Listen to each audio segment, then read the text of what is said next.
ಶ್ರೀ ಅಕ್ಕನಾಗಮ್ಮ ಕ್ರೀಡಾಂಗಣ ಅಂತೇಳಿ ಬೋರ್ಡ್ ಇತ್ತು ಇಲ್ಲಿ. ಹಾ ಹಾ ಹಾ ಅದನ್ನ ಈ ಪಂಚಾಯತ್ಗೆ ಅವರು ಸಹ ಈ ಗಿಡನೆಲ್ಲ ಹಾಕಿದ್ರು, ಇಲ್ಲಿ ಹಾಕಿದ್ದಾರೆ ನೋಡಿ ಇಲ್ಲಿ. ಹಾ ಹಾ ಅದನ್ನ ಎಲ್ಲ ಕೀಳಿಸಿ ಅಲ್ಲಿ ತಗೊಂಡು ಹಾಕಿದ್ದಾರೆ.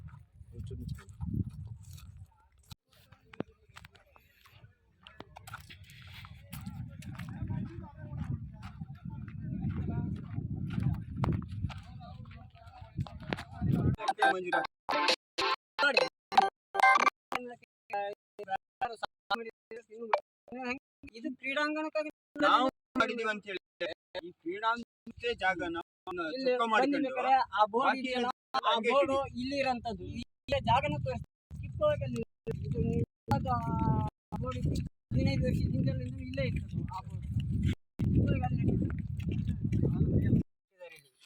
ಇದು ರಾತ್ರಿ ಈ ಬೆಳಗ್ಗೆಯಿಂದ ಕೆಲಸ ನಡೆದಿಲ್ಲ, ಇದು ರಾತ್ರಿ ನಡೆದಿರೋ ಕೆಲಸ ಇದು. ಈ ಬೋರ್ಡ್ ಅನ್ನು ಕಿತ್ಕೊಂಡ್ಬಂದು ಇಲ್ಲಿ ಹಾಕಿದ್ದಾರೆ. ಪಂಚಾಯತ್ಗೆ ನೋಡಿ ಸುತ್ತ ಈ ಕ್ರೀಡಾಂಗಣ ಸುತ್ತ ಗಿಡ ನಡೆಸಿದ್ದಾರೆ ಇಲ್ಲಿ ಪಂಚಾಯತ್ಗೆ.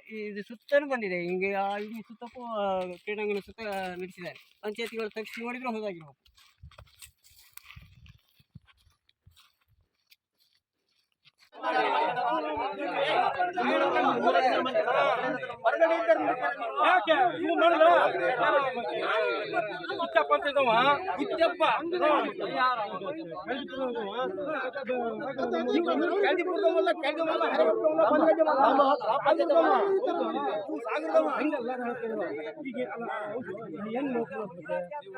ಕ್ರಿಕೆಟ್ ಬೋರ್ಡ್ ಇಲ್ಲಿತ್ತು, ತೆಗೆದು ಅಲ್ಲಿ ಹಾಕಿದ್ದಾರೆ. ಈಗ ಹಾಕಿದ್ದಾರೆ ಅಲ್ಲಿಗೆ ಹಾಕಿದ್ದಾರೆ. ಇಲ್ಲಿತ್ತು ಫಸ್ಟ್ ಮಾರ್ಕ್, ಅದನ್ನು ತೆಗೆದು ಕಿತ್ತು ಅಲ್ಲಿ ಹಾಕಿ ಇದು ಎಷ್ಟು ವರ್ಷದಿಂದ ನೀವು ಈ ಬೌಂಡ್ರಿ ಕ್ರಿಕೆಟ್ ಆಡ್ತಾ ಇದ್ರಿ? ಈಗ ಒಂದು 30-40 ವರ್ಷದಿಂದ ಆಡ್ತಾ ಇದ್ವಿ. ಲೆದರ್ ಬಾಲ್ ಎಲ್ಲ ಆಡಿದ್ದಾರೆ. ಅವ್ರಿಗೆ ಕರೀರಿ, ಅವರಿಗೆ ಸಚಿವರಾದಾಗ ಸಹ ಕೊಟ್ಟಿದ್ವಿ. ಅದನ್ನ ಅವ್ರದ್ದು ಸ್ಪಾಟ್ ಮಾಜಿ ಮಾಡಿ ಅದನ್ನು ವಜಾಗೊಳಿಸ್ಬೇಕು ಅಂತೇಳಿ ಕೊಟ್ಟಿದ್ರು.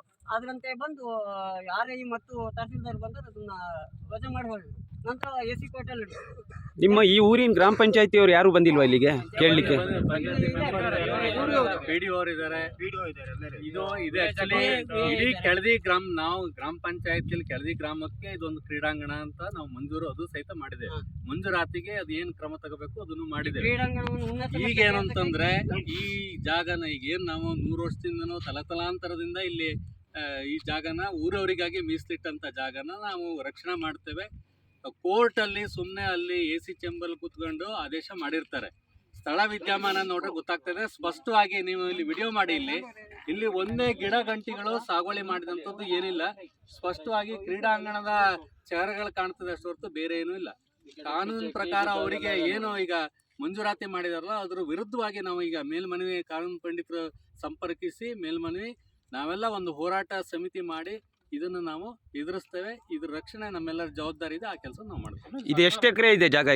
ಇದು ಒಟ್ಟು 18 ಎಕರೆ.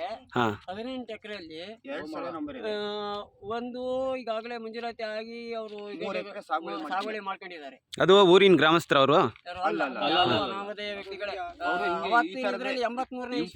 ಅವರು ಇನ್ಫ್ಲೂಯೆನ್ಸ್ ಬಳಸಿ ಮಂಜೂರಾತಿ ಮಾಡಿರ್ತಾರೆ. ಅವ್ರಿಗೆ ಕೆಳದಿ ಗ್ರಾಮದವರು ಅಲ್ಲ, ಮಸೂರ್ ಗ್ರಾಮದವರು ಅಲ್ಲ, ಅದರಂತೆ ಗ್ರಾಮದವರು ಈಗ ಹಾಲಿ ಬಂದಿರೋದು ಸಹ ಯಾರು ಅಲ್ಲ. ಇಲ್ಲಿ ಹುಟ್ಟಿ ಬೆಳೆದವ್ರು ಯಾರು ಅಲ್ಲ. ಇಲ್ಲಿ ಹುಟ್ಟಿ ಬೆಳೆದವರಿಗೆ 20 ಗುಂಟೆ 15 ಗುಂಟೆ ಗುಂಟೆ ಲೆಕ್ಕದಲ್ಲಿ ಇದೆ. ಯಾರೋ ಇನ್ಫ್ಲೂಯೆನ್ಸ್ ಬಳಸ್ಕೊಂಡು 3 ಎಕರೆ 5 ಎಕರೆ ಈ ತರ ಮಂಜೂರಾತಿ ಮಾಡಿಸ್ಕೊಂಡಿರ್ತಾರೆ. ಯಾರಿಗೂ ಗೊತ್ತಿಲ್ಲದಂತ ಕೆಲಸ